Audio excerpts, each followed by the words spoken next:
Yo, what's up? We back. Today I'm gonna be rapping to y'all talking about first let me get this out of the way.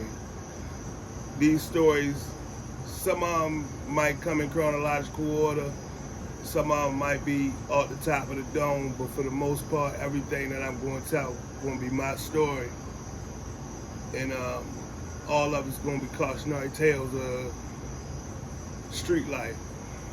The, the way shit end up, and the way shit turn out sometimes when you take that route, when you choose that route. So to all y'all with the sons, with the thugged out daughters and all that, probably go ahead, let them hear this, share this message with them. I want to talk about how ain't no friends in the dope game. Like, this story started off around like 99, 2000, somewhere 99, early 2000s. Like, my neighborhood, a neighborhood that's known for selling smack for real.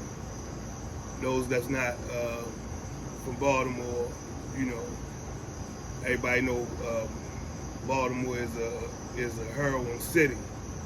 We call that smack, boy, blow, or dope.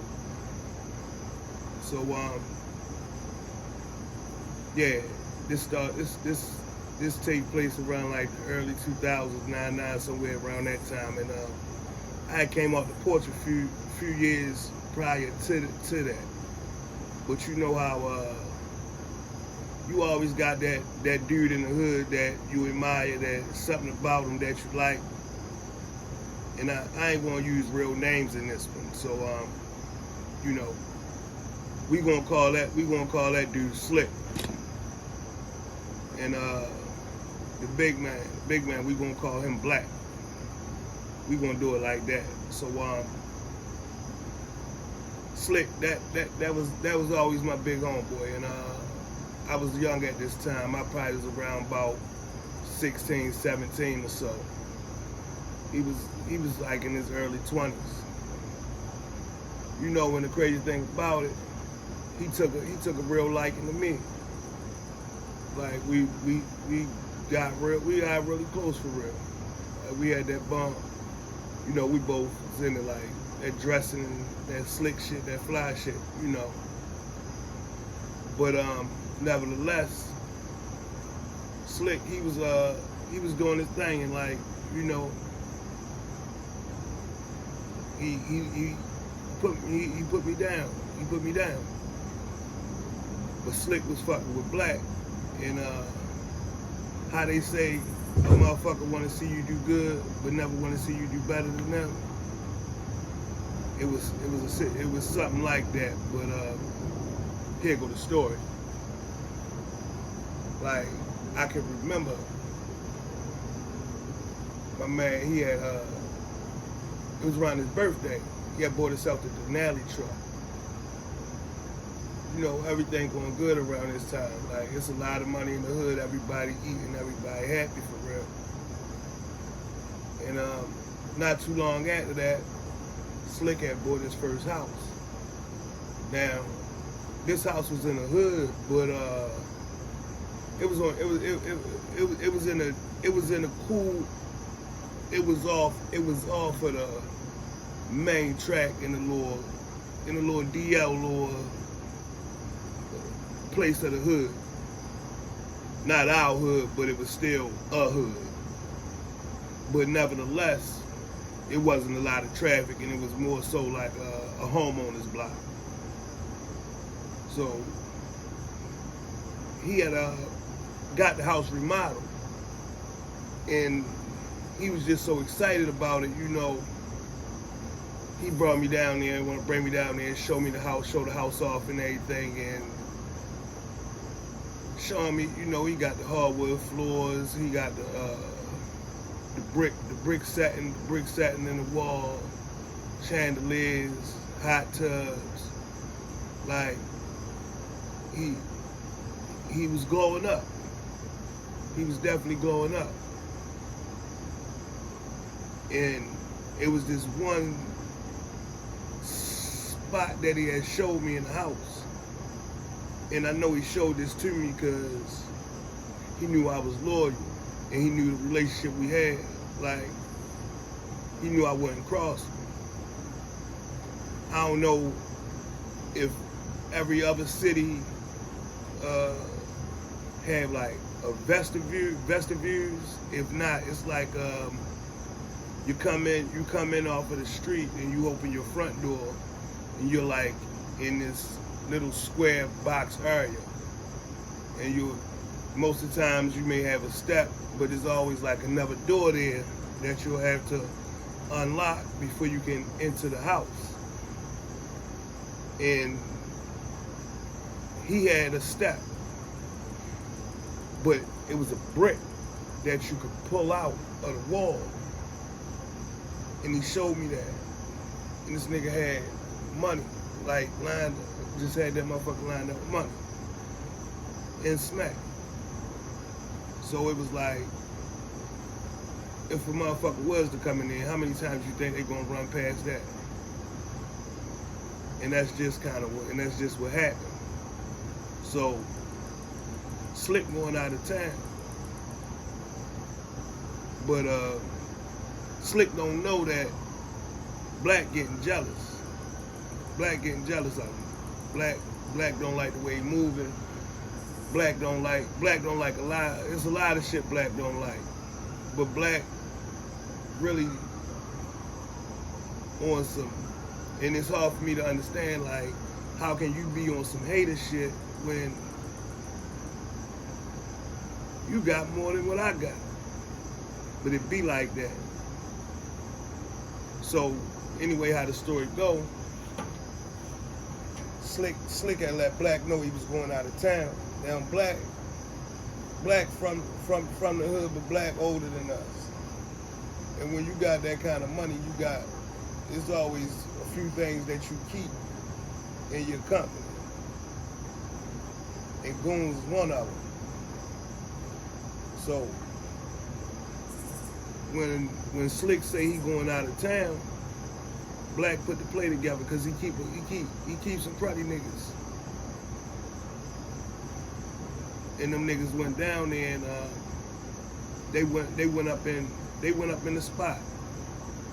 They blitzed this shit like they was the U.S. Marshals.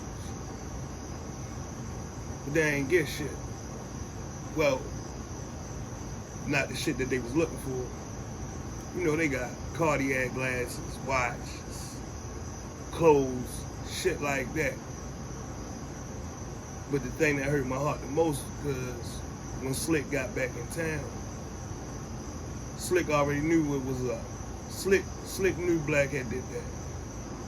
And it hurt my heart so bad for real because he ain't respond the way that I thought he would respond.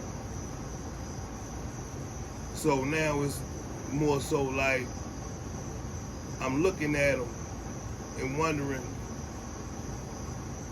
like, what's your next move? Like, cause this ain't gonna end good. So, nevertheless, Slick, like I say, Slick, that's my dog. So we together like every day. Just so happened, we going out in the area where the dudes that actually went up in his house. We going through that little area. And you know, niggas know the cars and all that shit or whatever, so he getting the calls. And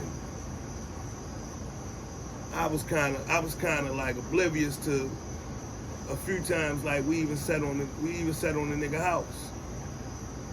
You know, I was always heavy. You know, heavy meaning, you know, got the blicky on me or the gun, whatever, however y'all want to word it.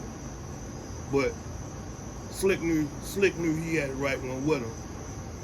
And let me say this though, like, before anybody get it misconstrued, Slick definitely wasn't no bitch.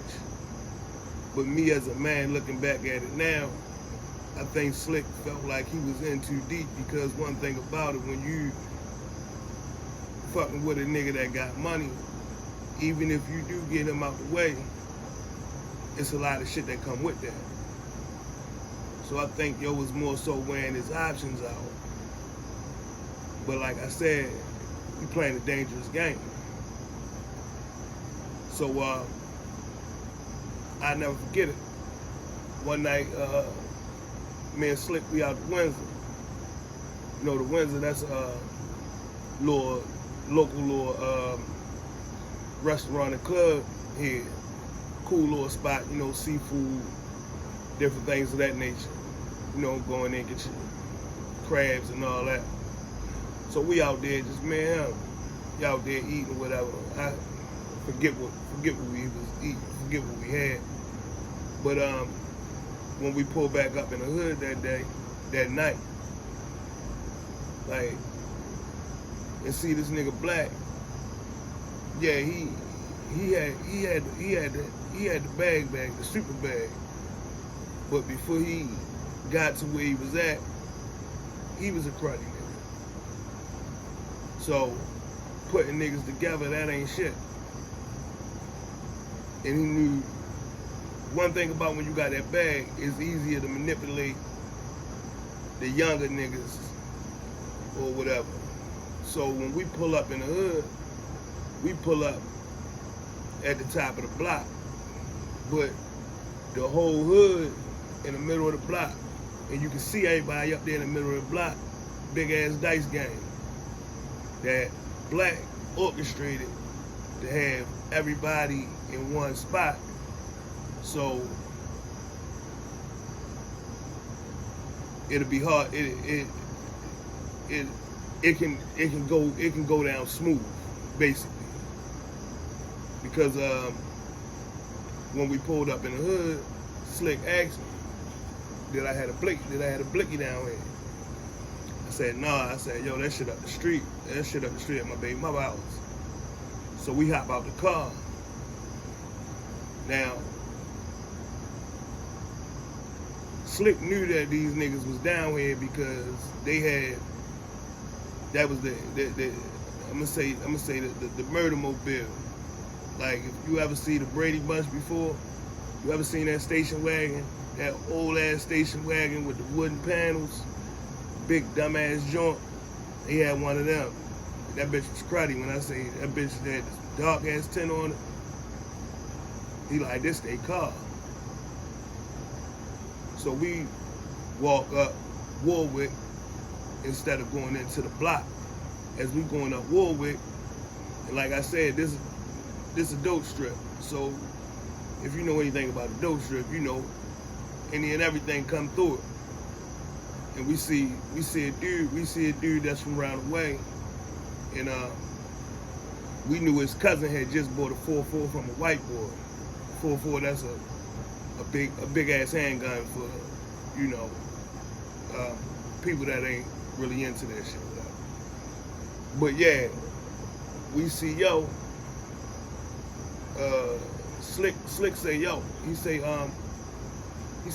where that joint that your cousin just bought. Now, yo that we talking to, he ain't got nothing to do with nothing. He ain't even cut like that. So, but he probably was thinking, if I get these niggas my gun, I ain't gonna never get it back, and it ain't even my gun. So, you know, he played bent, he played dumb, but he ain't know the situation, what was going on at the time. So I don't fault him. We continue to walk towards Emerson. Before we can get to Emerson, and I say that motherfucking station wagon was bent in the corner like that bitch was on two wheels, man. So we get to the corner and we stop. Station wagon stop.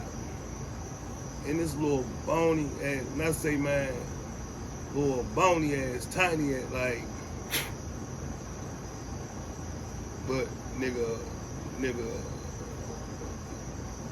a cold killer though.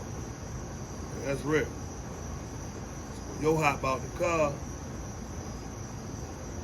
Yo, like, hey, Slick, what you keep riding around my house for, Slick? Like, I never forget this shit, the way this nigga voice sound. He's just like, real nonchalant, but it's like, I'm looking, this nigga got the biggest gun I've ever seen in life in his hand.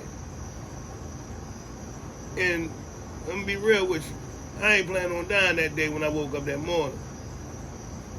But it's one thing about me for real, my loyalty won't allow me to leave, yo. And I say that because I tap him and tell him, come on. And he tell me, no, fuck that, I ain't running. So now it's like, shit. The door open, these other two little black niggas hop out with him.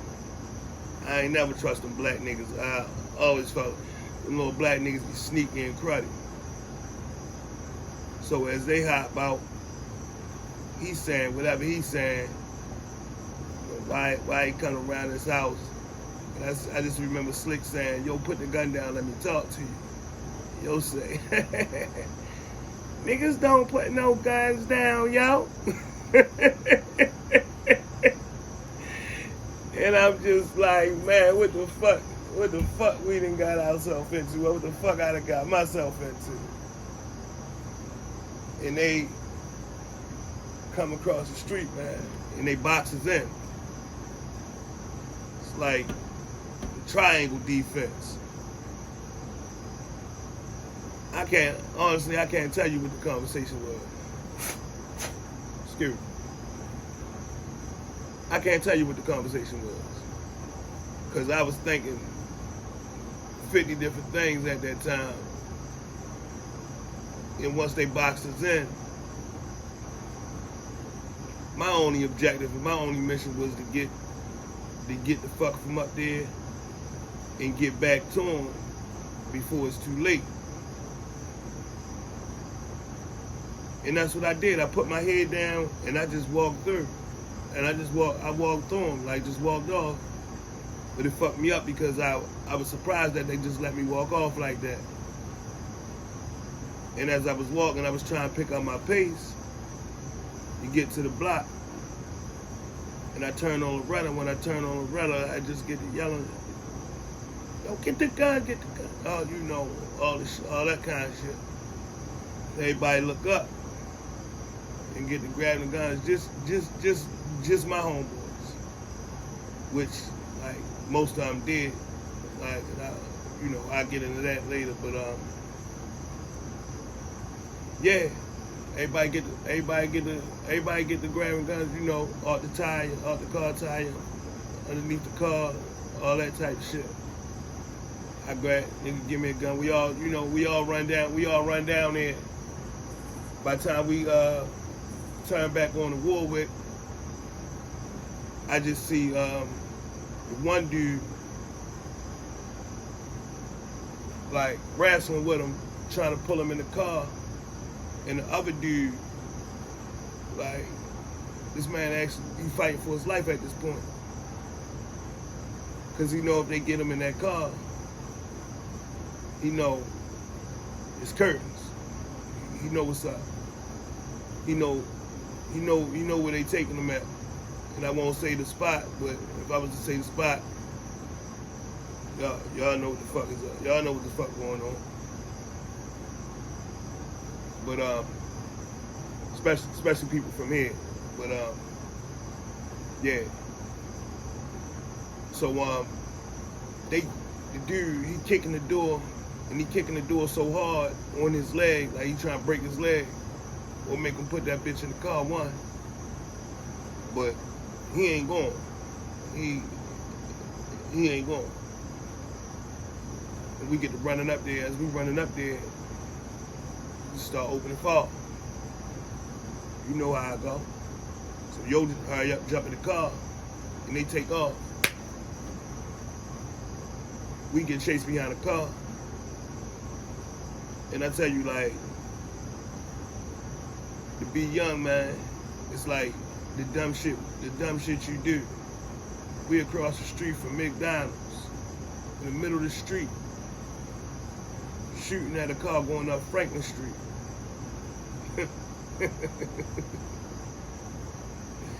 Yeah, shit, it's crazy like that, man.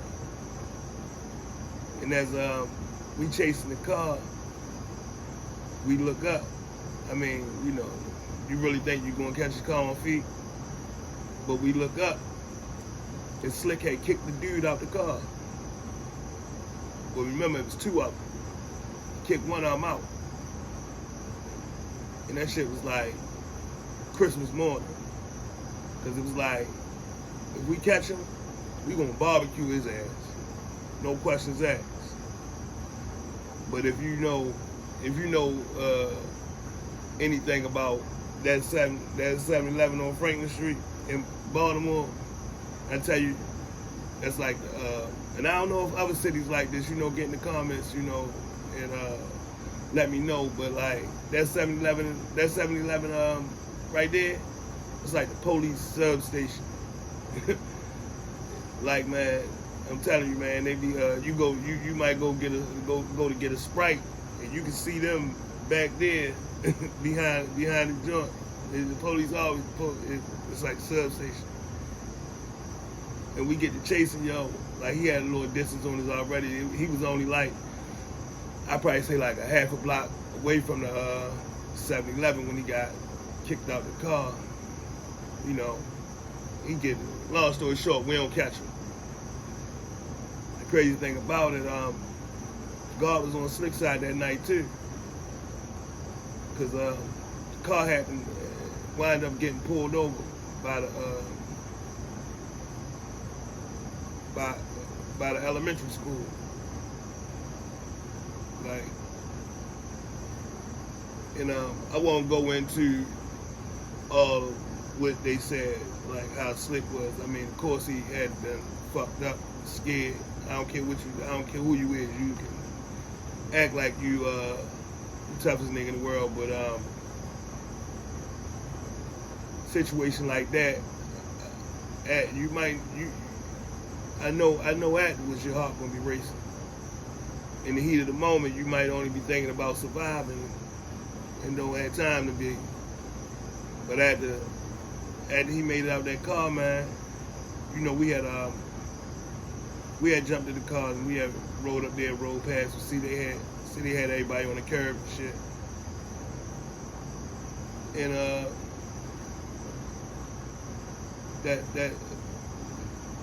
that dude, they wind up getting booked. They wind up getting booked for that shit or whatever.